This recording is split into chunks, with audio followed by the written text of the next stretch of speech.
नमस्कार दोस्तों। तो हम लास्ट लेक्चर में चल रहे थे -100 प्लेन पर। तो हमने इस तरीके से ये ड्रॉ करा। ये लेक्चर नंबर आपका 3 है। आपने प्रीवियस लेक्चर में कुछ इस तरीके से ये सारी चीज़ें पढ़ी थी, जिसमें important planes, H K L, Miller इंडेसिस की बात करी और हमने उसे कैलकुलेट करा। सॉरी, लेक्चर नंबर 3 ये था, तो ये कौन सा है आपका? लेक्चर नंबर 4 है। ये कौन सा है आपका? Lecture number 4। अब जो हम स्टार्ट करने वाले हैं, इससे ही आगे बढ़ते हैं। तो 1 बार 0 0 प्लेन समझ में आया। ये पीछे वाला जो प्लेन होगा ये कौन सा होगा आपका? 1 बार 0 0 प्लेन होगा। अब अगला प्लेन ड्रॉ करते हैं।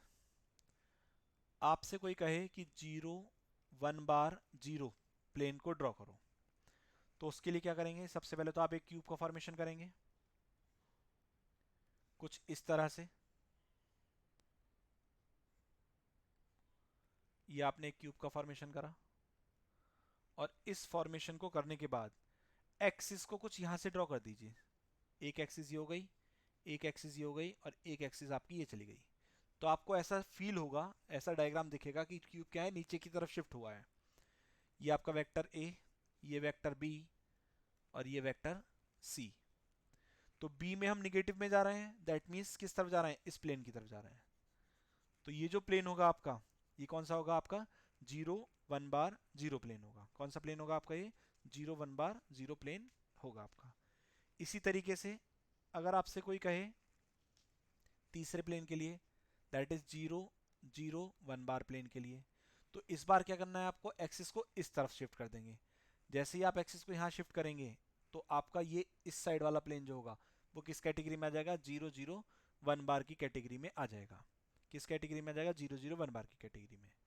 अब थोड़ा सा आगे बढ़ते हैं। ये तो बहुत सिंपल चीज़ें थी और आपने इन सब के लिए निकाला भी। जैसे अगर मैं इसके लिए बात करूं या इसके लिए बात करूं, इसके लिए बात करूं, तो इनके लिए आपने ओ ए की वैल्यू कितनी हो जाएगी? इनफाइनाइट। ओ बी की वैल्यू कितनी हो जाएगी? माइनस के बी। और ओ सी कितना हो जाएगा आपका? इनफाइनाइट। ठीक है। तो ये हमने जो फैमिली थी हमारी 1 0 0, जिसमें 6 मेंबर थे, उनके प्लेन्स ड्रॉ करे। अब थोड़ा सा इसमें आगे बढ़ते हैं और अब हम ड्रॉ करने वाले हैं 1 1 0 प्लेन। 1 1 0 प्लेन। तो 1 1 0 के रेस्पेक्ट में ओ ए की वैल्यू कितनी आ जाएगी? ए। ओ बी कितना आ जाएगा आपका? बी। और ओ सी आ जाएगा आपका इनफाइनाइट। अब प्रश्न ये उठता है कि इस चीज को ड्रॉ कैसे करा जाए कि ओ ए की वैल्यू भी है, ओ बी की भी है और ओ सी की भी है। तो देखिए ध्यान से, सबसे पहला तरीका तो वही अपना क्यूब का फॉर्मेशन करें। क्यूब का फॉर्मेशन करने के बाद एंड पॉइंट्स पर क्रिस्टल रखें, आपने शो कर दें उसमें इस तरीके से, ऐसे। अब इसके बाद इन एक्सिस को आगे बढ़ा दें। एक्सिस शो होनी चाहिए आपकी। ये तीनों एक्सिस हो गई, ए, बी और सी। अब अगर आप ध्यान से देखें तो आपका ओ ए, मतलब इस एक्सिस की तरफ ए एक्सिस चलना है आपको, इधर बी चलना है और सी में कहीं नहीं जाना आपको। तो हम क्या करेंगे इसके रेस्पेक्ट में? सी में कितना है आपका? इनफाइनाइट है। तो मैं अगर इन लाइंस को ऐसे मिला दूं और इन लाइंस को इधर यहां मिला दूं, ठीक है, तो ये जो प्लेन बनेगा इसके बीच में क्रॉस में, ये प्लेन क्या कहलाएगा आपका? 1 1 0 प्लेन। क्या कहलाएगा आपका? ये 1 1 0 प्लेन कहलाएगा आपका। सेम एज अगर आपसे कोई कहे 1 0 1 प्लेन ड्रॉ करो, तो उसमें क्या करेंगे आप? फिर से एक क्यूब का फॉर्मेशन करें।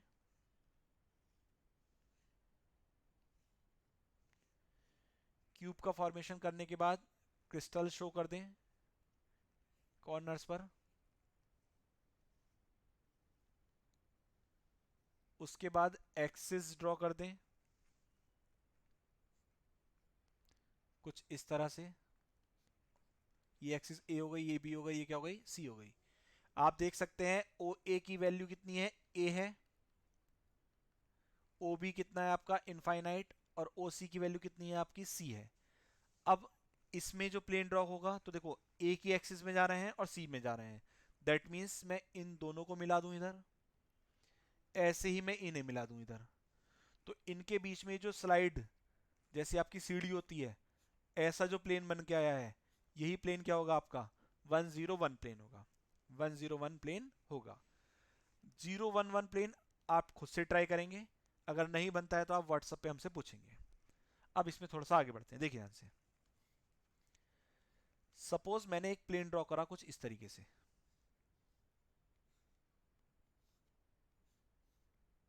ये मैंने क्यूब फॉर्मेशन करा सबसे पहले, देन आफ्टर एक्सिस ड्रॉ करी, ए एक्सिस, बी एक्सिस और सी एक्सिस। उसके बाद मैंने क्रिस्टल्स डिनोट कर दिए यहां पर कुछ इस तरीके से। अब मैं आपसे कह रहा हूं कि 100 प्लेन में आपके आगे वाला था, 100 प्लेन में कौन सा था आपका, जो ये सबसे आगे वाला प्लेन है, मैं डॉट डॉट करके इसे शो करता हूँ थोड़ी देर के लिए। ये सबसे आगे वाला जो प्लेन है, ये किस में था आपका, 100 में था। लेकिन हमें क्या करना है, हमें एक प्लेन इंसर्ट कराना है इसके जस्ट हाफ पे। कहां पर, हाफ पर। ये मैंने इस तरीके से इसके हाफ पे प्लेन इंसर्ट करा दिया, ये रहा। दैट इज, ये पूरा ए था, तो अब कितना हो गया, ओ ए की वैल्यू कितनी हो गई, ए की जगह a/2 हो गई। बाकी ओ बी आपका इनफाइनाइट ही है और ओ सी भी कितना आपका इनफाइनाइट है। तो इसके रेस्पेक्ट में अगर आपको एच के एल निकालने तो क्या होंगे, H ratio K ratio L is equal to A upon O A ratio B upon O B ratio C upon O C. That is A upon a/2 ratio B upon infinite ratio C upon infinite. अच्छा, A से ए cancel हो जाएगा, to पर पहुंच जाएगा, तो 2:0:0। That means H K L कितने आ गए आपके, 200 आ गए। एच के एल कितने आ गए आपके, 200 आ गए। तो कहने का मतलब ये हुआ कि अगर आप 100 के मिड में कोई प्लेन एग्जिस्ट कराएंगे तो उसके मिलर इंडिसेस क्या हो जाएंगे, डबल हो जाएंगे। उसके मिलर इंडिसेस क्या हो जाएंगे आपके, डबल हो जाएंगे। आगे बढ़ते हैं इसमें, देखिए ध्यान से। ये हमने क्यों इंसर्ट कराया, अगर हम आपसे पूछे कि प्लेन क्यों इंसर्ट कराया, तो हम बोलेंगे कि बॉडी सेंटर पर एक एटम था। बॉडी सेंटर पे क्या था, एक एटम था, जिसे कवर करने के लिए हमने एक एक्स्ट्रा प्लेन इंसर्ट कराया। ठीक है, किन के बीच में, 100 प्लेन्स के। तो मैं लिख सकता हूं, to cover body centred extra plane insert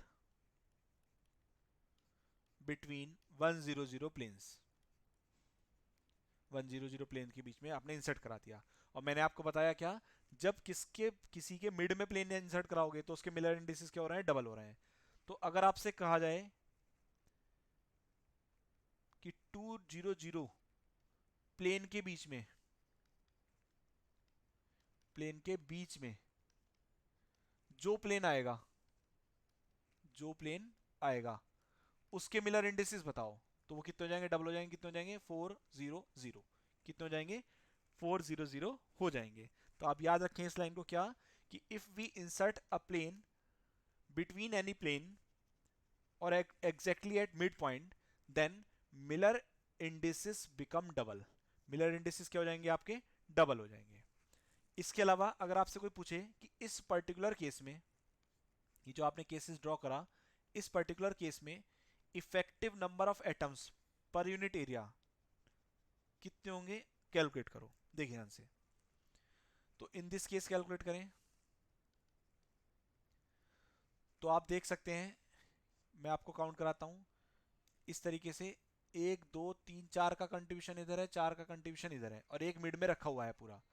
तो जो 4 4 के कंट्रीब्यूशन है उन्हें हम एक प्लेन पे ड्रॉ करते हैं। मान लीजिए प्लेन है और इस पे मैंने चारों को ड्रॉ कर लिया। एक ये रहा, दूसरा ये रहा, और तीसरा ये रहा, और चौथा ये रहा। एक चीज याद रखेंगे, जब प्लेन पर एटम को ड्रॉ करेंगे तो उसे स्फीयर नहीं मानेंगे। स्फीयर ना मानकर डिस्क मानते हैं। क्या मानते हैं उसे हम, डिस्क मानते हैं। तो ये डिस्क है, 1/4 का कंट्रीब्यूशन ये दे रहा है, 1/4 का ये दे रहा है, 1/4 का ये दे रहा है, और 1/4 का ये दे रहा है। तो ये चार तो आगे दे रहे हैं, और ऐसे ही चार कहाँ है, पीछे हैं। तो अगर मैं बात करूं पहले फ्रंट वालों की, तो कितने एटम्स हैं, 4। कितना कंट्रीब्यूशन है, 1/4 का, तो कितना आ गया, 1 आ गया इफेक्टिव नंबर ऑफ एटम। एक तो सेंटर में है ही है, एक कहां पर है आपका सेंटर में। अगर हम बैक की बात करें तो फिर से 4 एटम है, कितना कंट्रीब्यूशन 1/4 का, तो कितना आ गया 1 आ गया।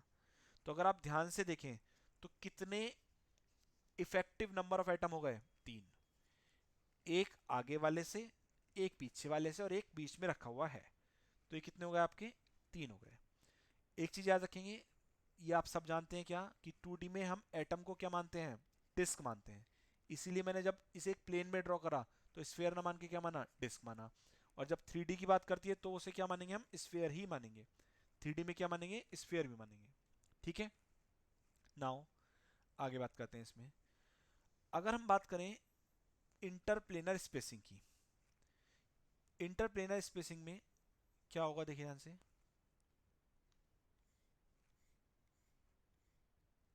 प्रूफ नहीं करेंगे, फॉर्मूले को डायरेक्ट याद रखेंगे।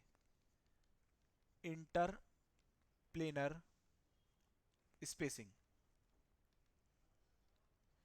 ये किसके लिए वैलिड है, वही 3 crystal valid for cubic, comma tetragonal, comma orthorhombic. Direct formula रखेंगे, डी से रिप्रेजेंट करते हैं H K L equal to 1 upon square root H upon A का whole square plus K upon B का होल स्क्वायर और plus L upon C का whole square. ठीक है, ये किसके लिए हो गया आपका, ये फॉर्मूला है आपका ऑर्थोरोम्बिक के लिए। किसके लिए, फॉर ऑर्थोरोम्बिक।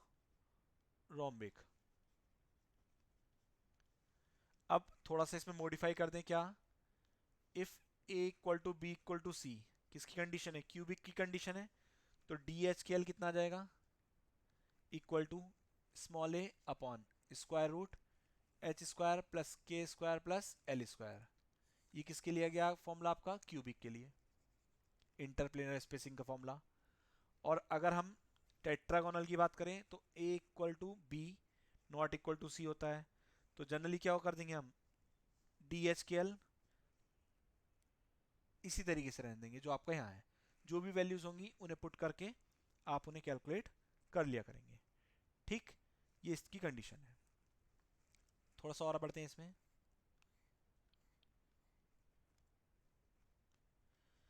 अब आपसे कोई कहे D100 निकालो, तो कितनी हो जाएगा ए अपॉन स्क्वायर रूट 1 का स्क्वायर प्लस 0 का स्क्वायर प्लस 0 स्क्वायर। किसके लिए है ये आपका क्यूबिक क्रिस्टल के लिए, क्यूबिक क्रिस्टल।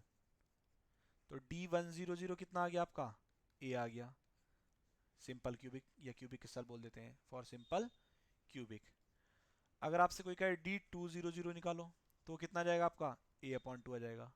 ठीक, ये किस केस में होगा आपका, इन केस ऑफ जब आप सेंटर पे एटम रखेंगे ऑफ बीसीसी या फिर एफसीसी, बीसीसी और एफसीसी के बीच में आपका रहने वाला है।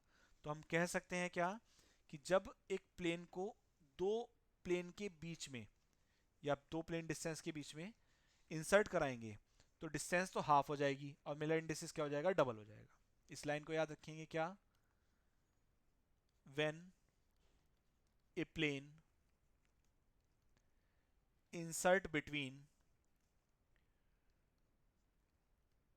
two plane then distance या जनरली बोल देते हैं इंटर एटॉमिक स्पेसिंग या स्पेसिंग बोल देते हैं, would be half, would be half and Miller indices, Miller indices would be double, would be double।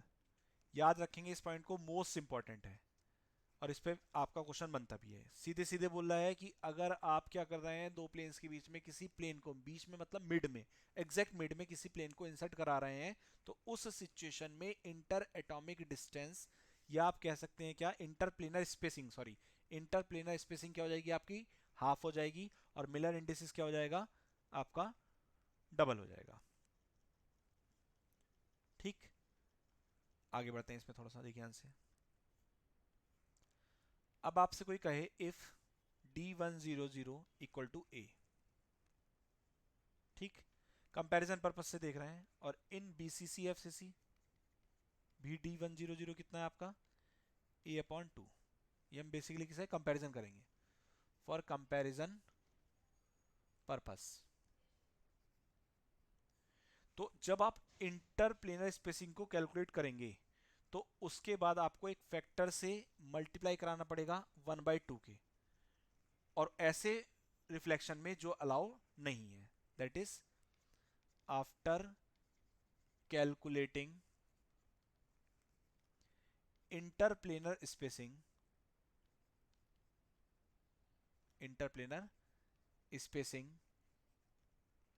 By d/√h² plus k² plus l²। Sorry, ठीक है। You need to multiply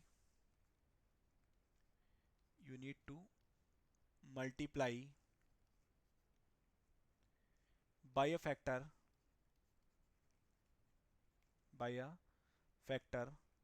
1/2 in those reflection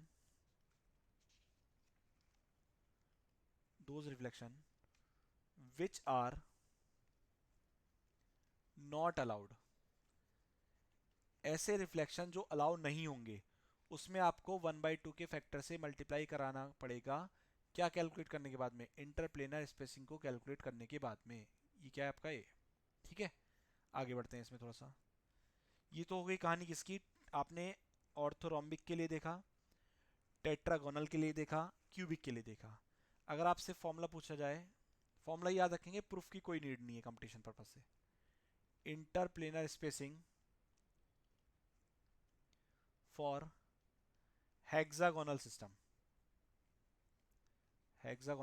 system. सबसे पहले तो condition क्या है, a equal to B which is not equal to C, a equal to B is not equal to C, ठीक है।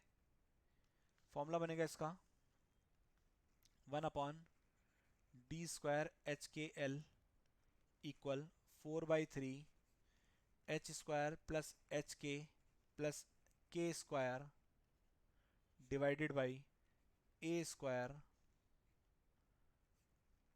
Plus k² plus l² upon c²। ये आपका hexagonal system के लिए, या फिर ऐसी कंडीशन जहां पर a equal to B is not equal to C है और आपका हेक्सागोनल की कंडीशन को फॉलो कर रहा है, तो उसके लिए इंटरप्लेनर स्पेसिंग निकालने का फॉर्मूला है। तो इस तरह से हमने मिलर इंडिसेस के बारे में जाना, इंटरप्लेनर स्पेसिंग के बारे में जाना, ठीक है। आगे बढ़ते हैं इसमें थोड़ा सा ध्यान से। अच्छा, इसमें एक थोड़ा सा चेंज करेंगे। ये यहाँ पर आपका क्या था, ये मैंने D100 लिख दिया, ये 200 के लिए था, तभी तो हाफ होगी इंटरप्लेन स्पेसिंग। उसमें हमने क्या कर लिया, कंपैरिजन कर लिया, ठीक। और कंपैरिजन करने के बाद हमने क्या बोल दिया कि भाई आपने जब इंटरप्लेन स्पेसिंग निकाल दी तो उसमें किससे मल्टीप्लाई कर दें, आप बार बार सॉल्व ना करके 1/2 के फैक्टर से मल्टीप्लाई कर दें, क्योंकि वो क्या हो जाता है आपका एग्जैक्टली हाफ हो जाती है। क्या हो जाती है, एग्जैक्टली हाफ हो जाती है। तो इस तरह से हमने मिलर इंडिसेस और इंटरप्लेन स्पेसिंग के बारे में जाना, और उससे रिलेटेड कुछ एग्जाम्पल्स लेके हमने डिस्कस करा।